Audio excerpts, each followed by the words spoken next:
Gente, bom dia, boa tarde, boa noite. Eu me chamo Helder Lacerda, sou professor de filosofia e eu estou fazendo esse vídeo rápido apenas para me manifestar é, com relação à fala do Reinaldo Azevedo e a reação da grande mídia brasileira, da grande mídia, da imprensa que o Paulo Henrique Amorim gostava de chamar de PIG, partido da imprensa golpista, esses conglomerados de mídia, né? É, em relação à fala do Lula. O Lula fez uma fala dizendo que se ele for o próximo presidente do Brasil, ele vai regular a mídia seguindo o modelo da Inglaterra, por exemplo, né? E a imprensa brasileira tomou essa fala, primeiro fazendo o Lula soar como uma fala que tira a harmonia, desequilibrada, fora de contexto, uma fala que ela é uma fala que tem um viés autoritário, porque é um viés que vai... E a imprensa saiu em defesa da liberdade de imprensa, ele ia de encontro à liberdade de imprensa, a fala do Lula, né? Por isso era uma fala, né, que tentaram até vincular ele ao Bolsonaro. E como se a gente não precisasse. Inclusive, o Reinaldo Azevedo disse que essa coisa das grandes famílias, a imprensa brasileira agiu muito bem durante a pandemia. A imprensa brasileira, na pandemia, ela funcionou como uma espécie de contrafogo, né? Contra a mídia que foi o contrafogo na comunicação, contra esses grupos, essas mídias bolsonaristas, que tentaram desencorajar o isolamento, que tentaram encorajar o uso da ivermectina e da hidroxicloroquina no tratamento precoce contra o Covid, que tentaram desacreditar a eficácia das vacinas e pôr em dúvida isso, que tentaram dizer que o vírus foi fabricado em laboratório na China, né? Que tentam responsabilizar a crise econômica brasileira pelo fato das pessoas terem tomado medidas protetivas, né? Medidas preventivas contra a infecção, contra a contaminação. Então, ele acha que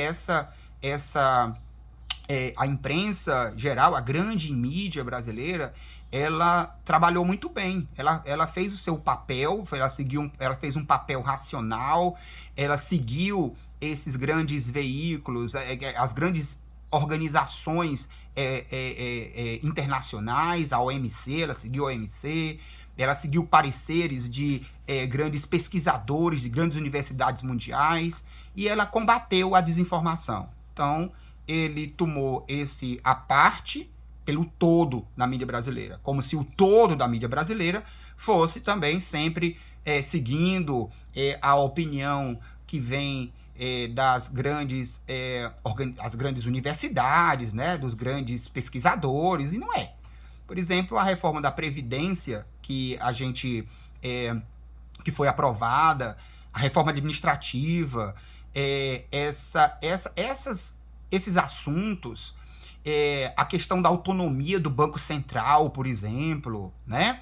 A reforma da Previdência foi quase como se fosse um consenso. Você abria ali no UOL, por exemplo, aí tinha matéria da Folha de São Paulo, colocando que pesquisas que mostravam que mais de 70% dos brasileiros eram favoráveis à reforma da Previdência, essa reforma cujos militares ficaram de fora, quanto o alto escalão do judiciário ficou de fora, que o poder legislativo tem uma carência de 50 anos para essa reforma começar a valer para eles, quer dizer, estarão todos mortos quando a reforma começar a valer para o grupo que votou agora. E como se a gente tivesse esses espaços, acesso à informação, né? O acesso essas discussões, a opinião pública, tivesse bem representada pela imprensa brasileira, como se o contraditório tivesse sido dado. Vocês percebem que a imprensa brasileira funciona... Olha, o próprio Reinaldo. O Reinaldo foi um programa na Globo News, se eu não me engano, não sei se foi com William Vac ou foi outro entrevistador, que ele foi falar sobre direita e esquerda. Direita e esquerda. Sabe quem estava para falar sobre o que era direita e esquerda no Brasil? o Reinaldo Azevedo, o Luiz Felipe Pondé e uma terceira pessoa de direita. Então aí você tem aquela simulação de um debate. Não é um debate. São 3 pessoas de direita para dizer o que é direita e esquerda. Por que não chamaram o Reinaldo e o Gessé Souza para debater? Por que, por exemplo, a imprensa brasileira, ela, com relação à questão da autonomia do Banco Central, por que a Maria Lúcia Fatorelli, que trabalha com essa questão da auditoria cidadã, né, que vem há anos tentando auditar a dívida pública brasileira, que vem há anos denunciando a questão do enxugamento da sobra dos caixas dos bancos brasileiros, no Banco Central, paga com dinheiro do contribuinte, somando em 10 anos mais de 1 trilhão só de remuneração para esse pessoal. Por que essas questões não são amplamente discutidas? Por que você não tem pessoas de diversos matizes? Então, acho que essa questão da regulação de mídia é muito séria, porque quando você tem um modelo da Grã-Bretanha, você tem um modelo da Inglaterra, você tem um modelo da Alemanha, o alemão paga a cada 3 meses um imposto, ele paga um imposto, é o preço que se paga pela democracia. Né? O preço para você ter a informação não vindo monopolizada, seguindo todas as pautas e os interesses de grupos privados. A informação ela é pública. Então, se você tem, por exemplo, a reforma da Previdência, quando é que você vê, por exemplo, um Guilherme Boulos discutindo, vai para um debate lá na Globo News? Chama aí uma Gleisi Hoffmann para um debate na Globo News. Chama um representante sindical para o debate. Chama um Stedley para o debate. Ou seja, permita que pessoas de diversos matizes ideológicos estejam na TV, estejam debatendo. Tenha amplo espaço de fala, liberdade de fala nesses veículos. Isso não acontece. Quer dizer, essas reformas desde o Temer, inclusive o próprio impeachment da Dilma, né? Quando você tinha uma posição que era contrária, era uma posição marginal. Então, que história é essa? Olha só, grupos econômicos. Quem distribui a TV Globo no Ceará? Qual é a família, né, que distribui a TV Globo no Ceará? Quem é? A família Gereissati. Essa distribuição, ela fica sobre o controle de qual família, sobre o poder de qual família no Maranhão? A família Sarney. No Rio Grande do Norte, a família Alves. Em Alagoas, a família Melo, do Collor de Melo. Na Bahia, a família Magalhães, do Antônio Carlos Magalhães e do ACM Neto, agora. Em Minas, a família Neves, do Aécio Neves, PSDB. E no Rio de Janeiro, então, em todo o Brasil, você tem uma estrutura que o Reinaldo Azevedo disse que tinha desaparecido, a estrutura familiar da comunicação. Não desapareceu, não. É plenamente, ativa. É plenamente efetiva essa estrutura. Está longe de desaparecer essa estrutura. Então, a minha fala é que esse argumento do Reinaldo Azevedo com relação ao campo, nessa esfera da pandemia, ele não vale, Reinaldo, para todas as esferas da comunicação pública, não. De jeito nenhum. Você sabe disso. Quando teve discussão sobre dívida pública aqui no Brasil, né? Então, olha só, eu acho que olha só a construção, agora na reforma do aumento da verba parlamentar, né? O aumento do fundo parlamentar, desse aumento que ia chegar a quase 6 bilhões, né, do dinheiro distribuído entre os partidos. Na votação, 100% do Partido dos Trabalhadores, 100% do Rede, né, PSOL, votaram contra o aumento da verba parlamentar. 86%, se não me engano, do Democrata, do Agripino Maia, do ACM Neto, que tá com Ciro Gomes aí na Bahia, nessa frente da terceira via do Ciro Gomes, tá com a ACM Neto, 86% desse partido votou a favor do aumento da verba parlamentar. Mais de 50% do PDT do Ciro Gomes, da terceira via, votou a favor do aumento da verba parlamentar. Certo? Então, esses partidos, esses que têm nome de partido patriota, Solidariedade, né? Então, Podemos, né? Esses partidos, PSC, Partido Social Cristão, 100% do PSC, do Partido Social Cristão, parte que tem muitos membros da bancada evangélica, né? Esse pessoal que vem desse campo aí, religioso, 100% votou pelo aumento do fundo parlamentar. Né? O PP, que foi o partido do Maluf, que foi o partido onde o Bolsonaro aprendeu a fazer política, votou 100% com o aumento da verba parlamentar. Botaram para lascar. Bem, e aí, qual é a matéria que aparece no Estadão? No dia seguinte, a votação, o Estadão destaca uma matéria, né, de capa, que o aumento do fundo parlamentar ia beneficiar o PT. E não sei quantos milhões que ele colocou lá, tem tantos milhões que ele ia beneficiar o PT. O PT que votou 100% contra o aumento da verba parlamentar. Né? Então, como é que você diz que...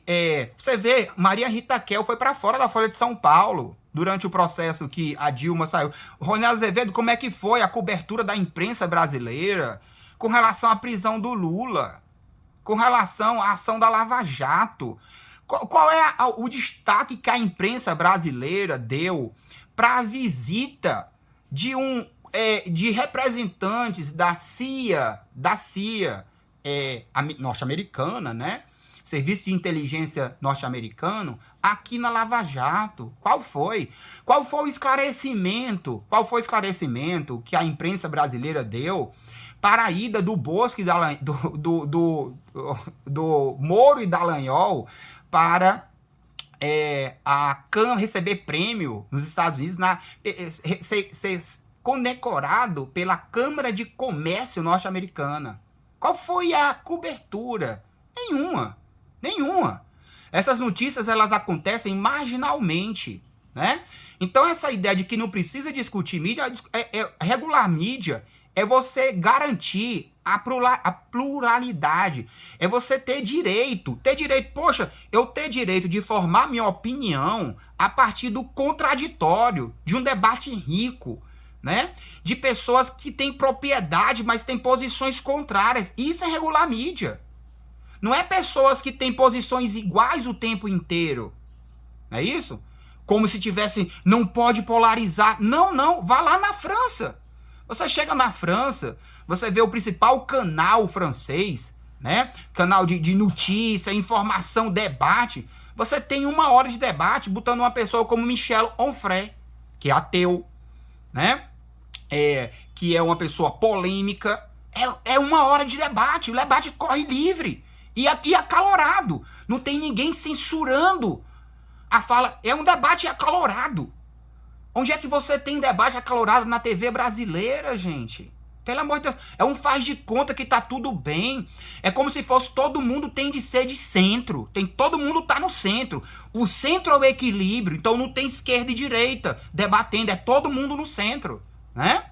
Então eu acho isso muito preocupante, sabe? Essa fala do Reinaldo Azevedo e da mídia brasileira, né? Que acabou, já tem um outro assunto, então isso não está mais em debate, a fala do Lula. Parecia que o Lula foi transformado numa pessoa que a fala dele é contrária aos interesses da maioria. A fala dele fere a democracia, né? Como se a democracia tivesse, sobretudo no campo da mídia, nessa democracia, tivesse o acesso a esses canais, esses grandes canais, fosse um acesso é fácil, né? O acesso. Esse veículo. Aqui, por exemplo, em Mossoró, o acesso à TCM, que ela. A TCM aqui é uma TV expressiva na cidade, a cidade pequena, 300 mil habitantes, né? Como é que é o acesso a essas informações, mesmo locais? Mesmo locais. Você tem pessoas de diversos espectros ideológicos, né, debatendo os assuntos que são de interesse comum. Você não tem isso. Você não tem isso, né? Então, eu acho que esse tema precisa ser melhor discutido, esse tema aí do Lula, tá certo? Não fechar, o Lula tá certo, Olha só, o Ciro, com relação a essa questão da regulação de mídia, tocaram nesse tema lá na Globo, quando ele foi dar entrevista, ele falou do controle remoto. A Dilma falou também no controle remoto, né? Então, isso é muito perigoso, porque olha só, o único presidente que criou um canal, a época dos sectos digitais, das hordas digitais, né? No YouTube, são os seguidores, né? Desses meios digitais, desses canais. O único presidente que criou um canal, né, para ter essa comunicação ao vivo, audiovisual com o público, a população, por incrível que pareça, foi o Bolsonaro. Foi o Bolsonaro. A Dilma não fez isso. O Lula não fez isso. Eu acho que isso é um dos grandes desafios nesse novo contexto de pós-verdade, né? De pós-verdade. Nesse contexto em que você tem esses grupos de WhatsApp, você tem Steve Bannon, né? Essa comunicação eficaz na esfera individual, quase que particularizada, né? Via WhatsApp, é uma coisa para a esquerda pensar. Essa liberdade de mídia, essa regulação de mídia, é também fundamental. Sem ela, não tem. Esqueça a democracia. Essas reformas vão continuar passando a toque de caixa e a gente vai ser só espectador delas, né? Esses assuntos não são debatidos, esses assuntos não expressam a opinião da maior parte das pessoas, né? Então eu acho eu digo dou uma indicação de leitura sobre esse tema, né, que serve como contraponto para a fala do Reinaldo Azevedo e para servir também como um ponto para a gente começar uma discussão sobre regulação de mídia. O livro do Noam Chomsky, sobre mídia, né, propaganda política e manipulação. O Chomsky vem trabalhar sobre a ideia de manipulação nesse contexto contemporâneo, um pouco antigo o livro, tem algumas décadas, mas ele é um livro ainda bem atual. Por exemplo, o Chomsky sempre coloca como é que é tratado um grevista, como é que são retratados, né, quando tem uma greve de alcance nacional, como é que é caracterizado a figura do grevista, né? Então, eles são, em geral, caracterizados como pessoas que eles são pessoas nocivas ao interesse da maioria, né? Eles são caracterizados como arruaceiros, como pessoas que só fazem atrapalhar as coisas, né? O bom andamento das coisas, né?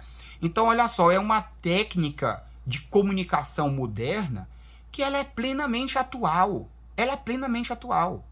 É uma técnica de você poder jogar a população contra o grevista, né? Então, esses trabalhadores, eles só atrapalham. A mesma coisa dos estudantes. Quando os estudantes fazem manifestações e criam, elaboram, se reúnem determinadas pautas que eles levantam, é o tratamento similar ao do grevista. O estudante é o vagabundo, o cara que se manifesta, ele é o vagabundo, é o cara que se manifesta porque ele não quer estudar, né? Então eu acho que a fala do Reinaldo Azevedo é um desserviço, né? É um desserviço a essa questão que o Lula colocou. A questão que o Lula colocou é legítima demais, né? Há sim de se discutir a questão do acesso, de garantir o acesso à pluralidade na imprensa. Quando é que uma das pessoas que é uma das maiores lideranças, né, do MTST, por exemplo, que é o Boulos, quando é que ele aparece para discutir qualquer coisa? Sabe quando ele aparece? Por isso ele tem 1% dos votos. 1% dos votos. Ele aparece quando tem eleições estaduais em São Paulo ou eleições nacionais. Ele tem aquele momento ali, o programa é aquele, como se fosse um quiz, né? Perguntas e respostas rápidas, ele aparece aí. Então é como se você tivesse esse consenso que se forma na TV, não tem nada a ver com interesse comum.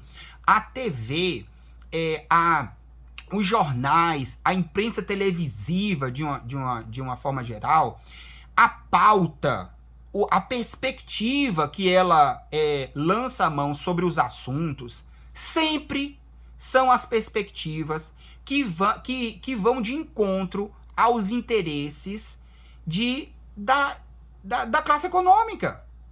Da classe econômica. Dos seus patrões. Dos seus patrocinadores. É sempre assim. A imprensa é um ambiente de negócios também. Então ela não vai criar, por exemplo, um problema. Imagina que os poucos bancos brasileiros, eles são anunciantes no jornal de amplo alcance nacional. Eles não vão botar o Fatorelli lá. E por isso que não é democracia. Não é democracia. Porque esses interesses é o interesse da parte.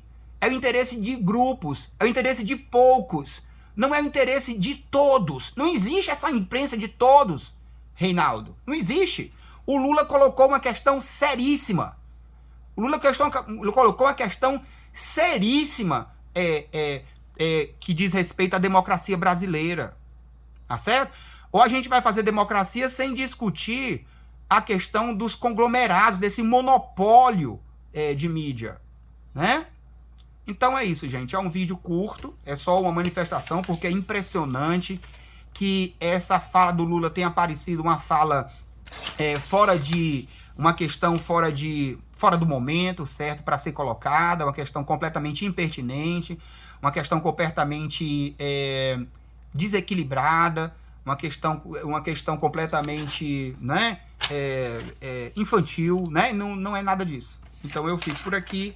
E é isso aí, valeu pela audiência, valeu aí por vocês terem dedicado o tempo, pela paciência, tá? Tchau, tudo de bom, paz aí pra vocês.